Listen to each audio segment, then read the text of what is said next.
BRS కు గాడిద గుడ్డు వచ్చింది. రైట్ అఖ్తర్ గారు, మొత్తంగా చూస్తున్నాం బీజేపీ బీఆర్ఎస్ రెండు వేరు. ఖచ్చితంగా ఈసారి జూబ్లీ హిల్స్లో మేము జెండా ఎగరవేయబోతున్నాం. 2 ఏళ్లలో రేవంత్ పాలన అస్తవ్యస్తమైంది, మంత్రుల కీచులాటలు. ఇక మొత్తంగా జూబ్లీ హిల్స్ ఉప ఎన్నికతో రేవంత్ పాలనకు ఒక రెఫరెండంగా కూడా చూడాల్సి ఉంటుందని ఇటు బీజేపీ నుంచి బీఆర్ఎస్ నుంచి కూడా వినిపిస్తున్న వర్షన్. ఏం చెప్తారు? జూబ్లీ హిల్స్ ఉప ఎన్నికలో కాంగ్రెస్ జెండా ఎగరబోతుందా? ప్రచారం అయితే జరిగిపోయింది. ఇక రేపు ఓటర్లు తమ ఓటు హక్కును వినియోగించుకోబోతున్నారు, అభ్యర్థుల భవితవ్యాన్ని తేల్చబోతున్నారు. ఏంటి సిచ్యువేషన్? ప్యానల్లో ఉన్న నమస్కారం.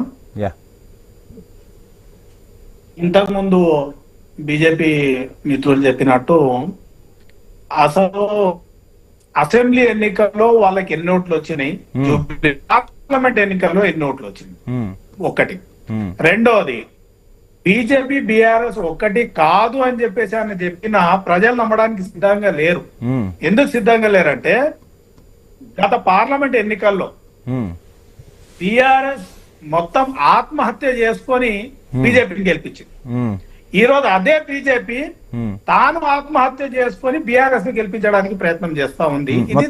మొత్తంగా లోపాయికారి ఒప్పందం ఉందంటారు. తెలంగాణ ప్రజలకు ప్రజలకు అందరికి తెలుసు. ఒక్కటి.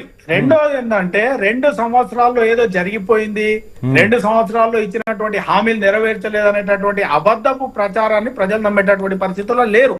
ఎందుకు లేరంటే తెలంగాణ రాష్ట్రం వచ్చిన తర్వాత నీళ్లు నిధులు నియామకాలు అనేటువంటి ట్యాగ్ తెలంగాణ సాధిస్తూ ఆ తెలంగాణ రాష్ట్రంలో 10 సంవత్సరాలు పరిపాలించినటువంటి బీఆర్ఎస్ ఆ బీఆర్ఎస్ పార్టీ చేసినటువంటి మోసం అనేటటువంటిది ఏం జరిగింది అనేది తెలంగాణ రాష్ట్ర ప్రజలకు తెలుసు.